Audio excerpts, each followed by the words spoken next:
Hello friends, welcome back to Erode bachelors kitchen. இப்போ நம்ம pepper egg fry எப்படி பண்ணுறது பார்க்கலாம் வாங்க. ஸோ ஃபஸ்ட்டு வந்து பார்த்திங்கன்னா நான் ஒரு 6 முட்டை எடுத்துருக்கேங்க. அதுக்கு அது இல்லாமல் வந்து பார்த்திங்க அப்படின்னா நான் வந்து ஒரு 4 பெரிய வெங்காயம் வந்து எடுத்து பொடி பொடியாக நறுக்கி வச்சுருக்கேன். ஸோ அதோட ஒரு 4 வரமிளகா ப்ளஸ் வந்து பார்த்திங்கன்னா கொஞ்சோண்டு கருவேப்பிலை ஒரு 5 டீஸ்பூன் வந்து நான் ஆட் பண்ணியிருக்கேன். ஸோ ஃபஸ்ட்டு வந்து பார்த்திங்க அப்படின்னா நம்ம இந்த ஆனியனை வந்து நல்லா வந்து நம்ம ஃப்ரை பண்ணணும். உங்களுக்கு வேணும்னா நீங்கள் வந்து ஆனியனை கூட நீங்கள் எக்ஸ்ட்ரா சேர்த்திக்கோங்க. உங்களுக்கு வந்து எக் குவான்டிட்டி வரும், இல்லை எக்கு கூட நம்ம எக்ஸ்ட்ரா சேர்த்திக்கலாம். ஸோ இப்போ நான் வந்து இதில் வீடியோவில் போட்டுக்கிட்டு பார்த்தீங்கன்னா 6 முட்டைக்கு நம்ம வந்து எந்த அளவு சேர்த்தணும் அப்படிங்கிறத சொல்லியிருக்கேன். ஸோ இப்போ வந்து பார்த்திங்கன்னா நம்ம மசாலா பொருள் ஆட் பண்ணிக்கலாம். இப்போ பாருங்கள், நான் வந்து பார்த்திங்கன்னா ஒரு 1/4 டீஸ்பூன் வந்து பார்த்திங்கன்னா மஞ்சத்தூள், ஒரு ஸ்பூன் வந்து பார்த்திங்கன்னா மிளகாத்தூள், 2 ஸ்பூன் வந்து பார்த்திங்க அப்படின்ட்டா நான் வந்து 2 ஸ்பூன் அளவு நான் வந்து பெப்பர் தூள் எடுத்திருக்கேன்.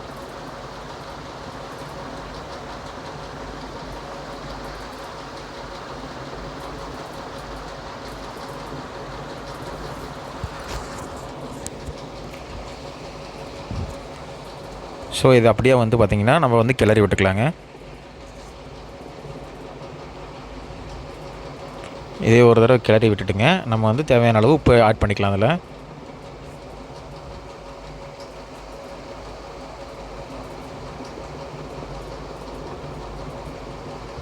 இதுக்கு வந்து பார்த்திங்கன்னா நான் ஒரு சின்ன டீஸ்பூனில் வந்து பார்த்திங்கன்னா ஒரு 2 ஸ்பூன் வந்து உப்பு ஆட் பண்ணிக்கிறேன், தூள் உப்பு.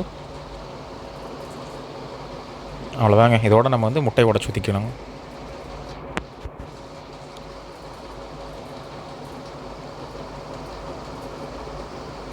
இந்த மாதிரி நல்லா கிளறி விடுங்க.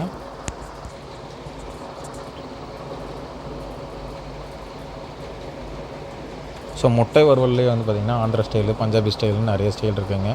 அதில் வந்து பார்த்திங்கன்னா இது வந்து பார்த்திங்கன்னா பெப்பரை நம்ம போட்டு பண்ணுறதுனால இது வந்து பெப்பர் எக் ஃப்ரைன்னு சொல்லுவாங்க. ஸோ இது வந்து பார்த்திங்கன்னா நல்லாயிருக்கும்.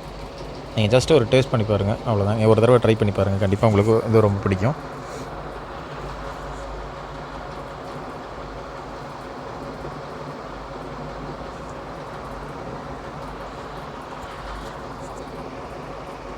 ஸோ பாருங்கள், நான் இப்போ வந்து பார்த்திங்க அப்படின்ட்டா அகைன் இன்னும் ஒரு ஸ்பூன் வந்து பெப்பர் இதில் ஆட் பண்ண போகிறேன். மேலே அப்படியே லைட்டாக தூவி விடணும். பாருங்க, நான் ஒரு ஸ்பூன் வந்து எடுத்து வச்சுருக்கேன். ஸோ அதை அப்படியே வந்து பெப்பரை லைட்டாக தூவி விட்றேன். இதை தூவி விட்டுட்டு நம்ம வந்து ஒரு தடவை வந்து நல்லா கிளறி விட்டு எடுத்துக்கலாங்க.